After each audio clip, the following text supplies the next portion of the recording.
নমস্কার বন্ধুরা, শুভ সকাল। আজকে রান্না করছি পুঁই শাক, বেগুন, আলু, কুমড়ো দিয়ে মাছের মাথা দিয়ে চচ্চড়ি।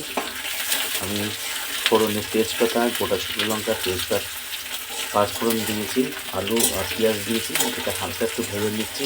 এর মধ্যে জিরে আর হলুদ গুঁড়ো ভিজিয়ে রেখে দিয়েছি, গামাখা জিনিসটা হবে। আদা রসুন বাটা, হলুদ, জিরে গুঁড়ো ভেজানো দিয়েছি আর নুন দিয়েছি। এবার মশলাটা ভালো করে কষিয়ে মাছের মাথা দিয়ে আবার কষাবার একটু। মশলা ভালো মতন কষানো হয়ে এসছে। আর যত মশলা ভালো মতন কষাবেন তত কাঁচা গন্ধ কেটে যাবে, নাহলে খেতে এত বিশ্রী লাগে। আর একটুখানি কষাবো, তারপরে মাছের মাথাটাকে দিয়ে দেবো, দিয়ে আবার কষিয়ে পুঁই শাক দিয়ে কষিয়ে বসিয়ে দেবো। তাহলে আমাদের পুঁই শাক রান্নাটা হয়ে যাবে। মাছের মাথাটা দিয়ে দিলাম, মাছের মাথার সাথে একটুখানি কষিয়ে নেবো, তারপরে পুঁই শাক দিয়ে দেবো। পুঁই শাকটা একটুখানি কষিয়ে তারপরে ঢাকা দিয়ে দেবো, তাহলে সিদ্ধ হয়ে যাবে। মশলার সাথে পুঁই শাক কষানো হয়ে গেছে, আমি জল দিয়েছি। এবার ঢাকা দিয়ে রেখে দেবো মিনিট 15-এর জন্য, সিদ্ধ হয়ে যাবে। এই পাশে কড়াইতে আমি তেল দিয়ে দিয়েছি।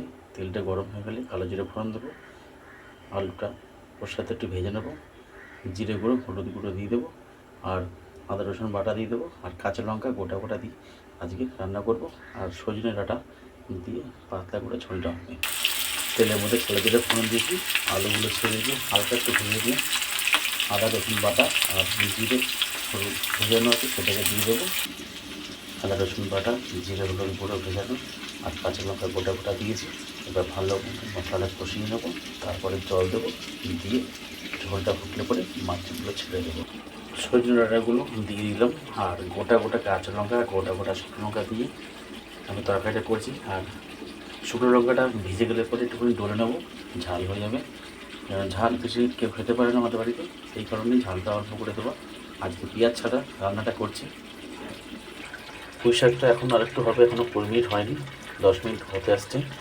আরও 10-15 মিনিট লাগবে, হলে পরে আমাদের পুঁই শাক রান্নাটা হয়ে যাবে। আলু, ডাঁটা, কুমড়ো এগুলো ওখানে সিদ্ধ হবে।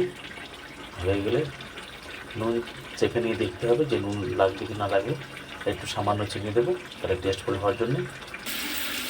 আলু, ডাঁটা মশলা কষানো হয়ে গেছে, এবার আমি জল দেবো সেদ্ধ হওয়ার জন্য। পুঁই শাকে আমি একটু চিনি দিলাম আর একটু সামান্য নুন দিলাম। ঝোলটা আর একটু শুকাতো পুঁই শাকে, পুরো গায়ে গায়ে হয়ে যাবে। পুঁই শাকের চচ্চড়ি মাছের মাথাতে আমাদের হয়ে গেছে। ঝাল ঝাল মিষ্টি মিষ্টি করে করেছি, আপনারা এইভাবে করবেন, খেতে খুব ভালো লাগবে। মাছের ঝোলের মধ্যে মাছগুলো ছেড়ে দিলাম, আর একটুখানি হবে, তাহলে মাছের তরকারি পাতলা পাতলা ঝোল হয়ে যাবে। আলু দিয়ে, ডাঁটা দিয়ে রুই মাছের পাতলা ঝোল আমাদের হয়ে গেছে। আপনারা এইভাবে করে খাবেন, খেতে খুব ভালো লাগবে। যদি ভিডিওটা ভালো লাগে লাইক, শেয়ার, সাবস্ক্রাইব, কমেন্ট জানাবেন। আজকের ভিডিওটা এখানে শেষ করলাম। নমস্কার।